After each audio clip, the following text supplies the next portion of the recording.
What's up, Graham? It's Guys here. So you know the saying that history doesn't repeat itself, but it often rhymes? Well, that's what many believe is beginning to happen as the Federal Reserve heads towards an event that we haven't seen in almost 50 years, and that would be the Volcker shock. This was a method used by the Federal Reserve to bring down record high inflation throughout the 1970s. And even though it worked, it also brought a recession, falling stock prices, higher unemployment, and a decade-long recovery that's become so infamous that even the White House references them in comparison to what's happening today. So it's worth discussing their new plan to fight the market, the impact this is going to have throughout the entire economy, whether or not this could also lead to a Volcker shock, and then finally, how you could use this information to make you money. All of that and more on today's episode of The Market Still Makes Absolutely No Sense, but at least this guy is bringing back Blockbuster 2 from his basement. Watch out, Netflix. Alright, but for real, before we start, it would help me out tremendously if you Volckered that like button for the YouTube algorithm by inflating it until you see confetti. Or basically, just give it a gentle tap because it helps with the channel, and as a token of my appreciation, here's a picture of a chipmunk. And also, big thank you to Wealthfront for sponsoring this video, but more on that later. Alright, first, it's important to mention exactly what the Federal Reserve is actually doing, because unlike what most people think, their goal is not to make the stock market go up so that you could post your profits on Wall Street bets. But instead, the Federal Reserve is what's known as a central bank, whose role is to oversee our economy, regulate financial institutions, and control the supply of money into and out of our system. Their priority over everything else is to ensure that we have a strong labor market, we have maximum levels of employment, and inflation doesn't one day lead us to paying $50 for a loaf of bread by 2030. Now, they've made it very clear since the beginning of the year that they intend to raise rates and tighten their policies to reduce the demand and price of goods and services. And so on March 16th, they approved their first rate hike of 25 basis points. Even though that might not sound like a huge rate increase on paper, mortgage rates quickly shot up to 5%. The stock market tumbled on concerns that China's lockdown could make US inflation even worse. And now it's all but confirmed that we'll see a 50 basis point rate hike throughout the rest of the year, potentially causing prices to continue falling. So that, of course, begs the question: how have similar rate hikes happened in the past? And is there a chance of the dreaded Volcker shock happening again 40 years later? Well, here's where things get interesting.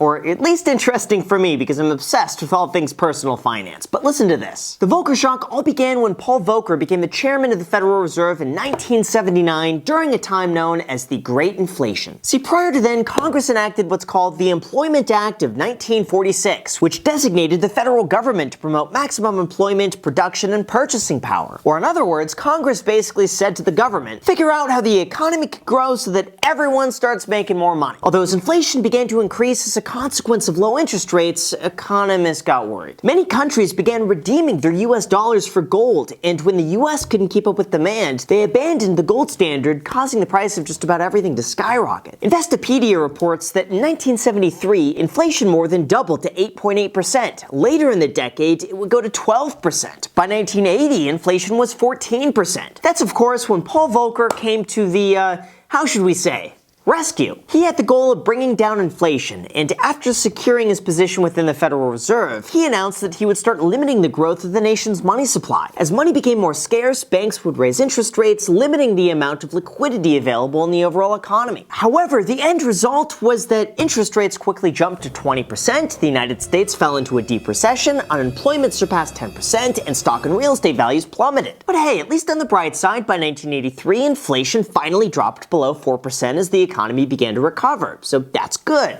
right?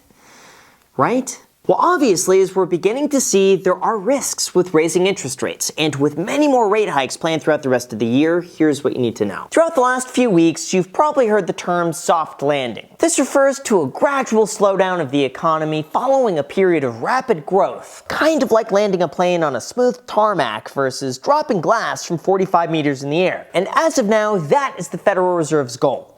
The plane, not the glass. I want to make that clear. In a perfect world, the Federal Reserve could slowly increase interest rates, inflation would gradually begin to decline, and then the economy could shake it off like Taylor Swift. But they don't have the best track record of doing that. Out of the previous 13 rate hike cycles, 10 of them have preceded a recession. And as Fannie Mae concludes, it's a lot more likely that we're going to see what they call a hard landing right as the Fed signals that they're about to be much more aggressive than they have been in the past. In fact, they even go so far as to say that we believe enough has now changed over the past couple months to expect this eventual downturn by the end of 2023. With inflation continuing to rise, the Federal Reserve has all but confirmed that we're likely to see an upcoming 50 basis point rate hike in May, and some of the more aggressive Fed members even suggest a 75 basis point rate hike to get it out of the way. The goal in the short term is to achieve what's called the neutral interest rate, which is a rate that neither sparks nor hurts growth. It's just neutral. And to make things even more confusing, the neutral interest rate isn't even known. It's just estimated based on various analysis and observations. But others argue that this assumes that inflation has to come down, but if it doesn't, they may need to hike rates even further, with one analysis calling for rates to hit 4.25%, which is far from where we currently stand at 0.25%. Although in terms of what this means to the stock market, housing values, and your money, these are the risks, because rising interest rates affect a lot more than just your wallet. But in terms of other risks, rising rates would have several large effects, with one of them being savings accounts. For the last 2 years, you've probably noticed that most bank accounts, including high-yield ones, are not paying you a high interest at all. In a way, this type of scenario incentivizes people to spend and invest their money, because otherwise, if they keep it sitting in a savings account, they're losing value to inflation. But that might soon begin to change. Now that the Federal Reserve is beginning to raise rates, a savings account could actually pay you what a savings account should. Like the good old days when Ally Bank actually paid you 2.2% and a savings account could actually outperform the stock market. Now, unfortunately, do not expect your bank to pay you out 3% anytime soon. But as the federal funds rate continues to rise, expect that savings accounts will start paying you a little bit more each and every time. Second, the stock market. On the most basic level, these charts are right. Low interest rates help fuel growth by making money cheap and accessible to borrow. It incentivizes spending, and that in turn leads to more profits. But surprisingly, there's not a one-size-fits-all approach that says that high interest rates are bad and low interest rates are good. And here's what I found surprising. Since the 1950s, even throughout interest rate increases and decreases, the stock market has continued to trend upwards. If we then take an even closer look since 2017, we could see that throughout several rate hikes, the market defied the odds and even kept going up. So overall, the conclusion is that yes, higher interest rates can lead to a rotation away from growth in tech as well as declining profits. But other industries like banking, industrials, and semiconductors tend to outperform as rising rates go together with an improving economy. That's why in the big picture, other market conditions like demand, inflation, and employment can play just as big of a role. That means that over time, stocks and interest rates could go up together, even though in the short term it might be a little bit choppy. Third, we have home prices. Mortgages have now risen for 7 weeks straight, and now the 30-year fixed rate stands at just over 5%. As a result, mortgage demand has dropped by 40%, and the worry is that home sales may begin to fall now that housing prices have hit record highs. Well, I guess all record highs are new, because that's what makes them a record, right?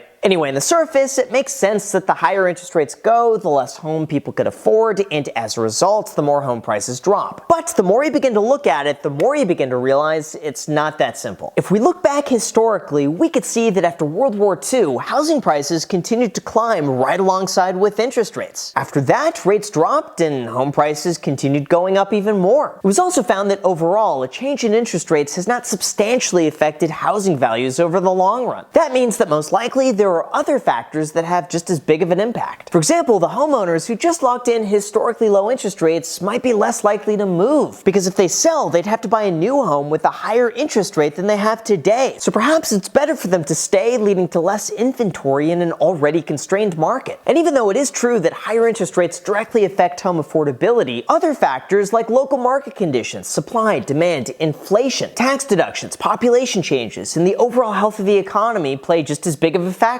So rising rates alone are not going to be enough to cause prices to decline. Of course, we also have other side effects like higher credit card interest rates, higher auto loans, higher personal loans, and higher borrowing rates. But according to the White House, they say that the inflation we're seeing today is very similar to what happened right after World War II. This was concentrated in supply disruptions and pent-up demand after a period of temporary suppression. And in 1956, it was said that the inflation episode ended after 2 years as domestic and foreign supply chains normalized stabilized and consumer demand began to level off. Now, obviously, every time period is going to be different and every situation is going to be unique. But with the Federal Reserve having a history of, hard landings and spooking the markets, I think the best thing we could do is stay employable, make yourself as indispensable as possible if we see a recession, keep a 3 to 6 month emergency fund at all times, only take fixed rate debt if you're buying a house or a car, and only buy investments that you plan to hold for at least 7 to 10 years. Now, yes, these are the same things that I would be telling you to do when times are good, and frankly, you should always be practicing good financial habits even when the markets move up for seemingly no reason. But the tried and true investors educate themselves on the markets, they understand what's going on, and then they buy and hold as usual. Even though I wouldn't be surprised if housing prices begin to fall or the stock market continues to sell off, I'm not changing my plan at all, because we have no clue what might happen, when things might turn around, or how long things will last. So yes, even though the Federal Reserve can Volcker shock the market and rug pull everybody with higher than expected interest rates, I just keep piling in every single day,